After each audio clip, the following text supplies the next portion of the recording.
Hi friends इनकी நம்ம சேனல்ல குஜராத்ல ஃபேமஸான ஒரு ஸ்நாக் ரெசிபி தான் பார்க்க போறோம். இது வந்து நம்ம ஊருக்கு இது ஒரு பழக்கப்படாத டேஸ்ட். ஆனா கொஞ்சம் வித்தியாசமா ட்ரை பண்ணனும் அப்படினா கண்டிப்பா இத வந்து நம்ம செஞ்சு பார்க்கலாம். ரொம்ப ஈஸியா செஞ்சு முடிச்சிரலாம். இத பண்றதுக்கு நான் இன்னைக்கு 1/2 கப் கடலை மாவு எடுத்துர்க்கேன்.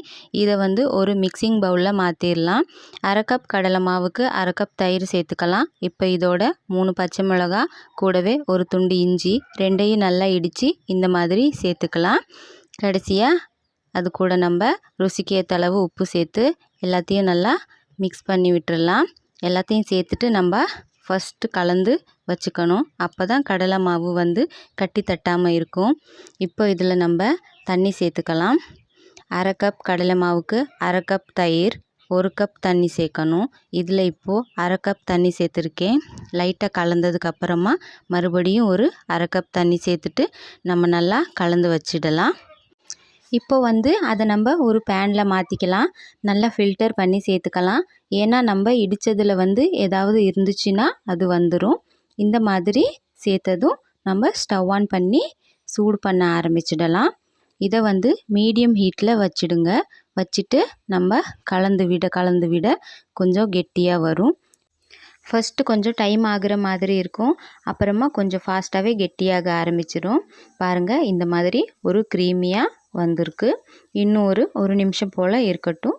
ரொம்ப கெட்டியாக வேண்டாம். இந்த மாதிரி எல்லாமே சேர்ந்து ஒரு கெட்டியான க்ரீம் பதத்துக்கு வந்திருக்கு. பாருங்கள், இந்த மாதிரி வந்தால் போதும். இப்போது நம்ம ஸ்டவ் ஆஃப் பண்ணிவிட்டு பக்கத்துலேயே நான் ஒரு பிளேட்டில் ஆயில் அப்ளை பண்ணி எடுத்து வச்சுருக்கேன்.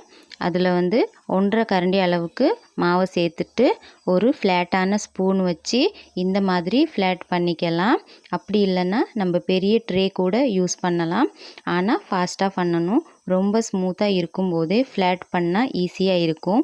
இந்த மாதிரி பிளேட்டில் ரெடி பண்ணி வச்சுருக்கேன். இதை வந்து ஒரு 5 நிமிஷம் போல் அப்படியே விட்டுடலாம். அப்போ தான் சூடு தணிஞ்சு நல்லா ஆறி வரும். நமக்கு வெட்டுறதுக்கும் ஈஸியாக இருக்கும். இப்போ பார்த்தீங்கன்னா நல்லாவே ரெடி ஆயிடுச்சு. சூடு தணிஞ்சிருச்சு. இந்த ஸ்டேஜில் கொஞ்சமாக தேங்காய் துருவல் சேர்த்துக்கலாம். அது கூடவே கொஞ்சம் நறுக்குன மல்லி இலை சேர்த்துக்கலாம்.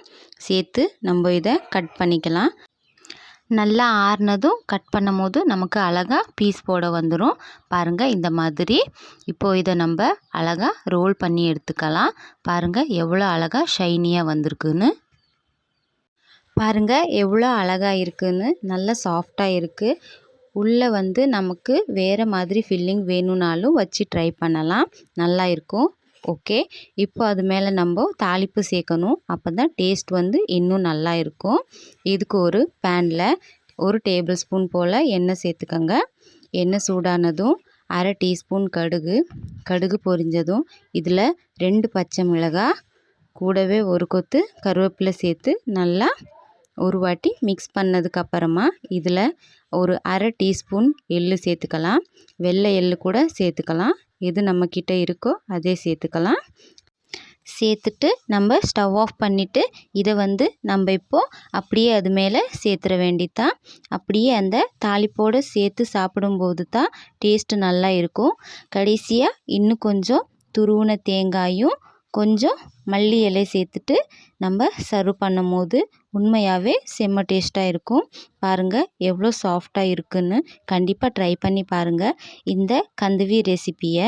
உங்களுக்கு இந்த மாதிரி வீடியோஸ் பிடிச்சிருந்தா கண்டிப்பாக லைக் பண்ணுங்கள், ஷேர் பண்ணுங்கள். சேனலை மறக்காமல் சப்ஸ்கிரைப் பண்ணிக்கோங்க. தேங்க்யூ.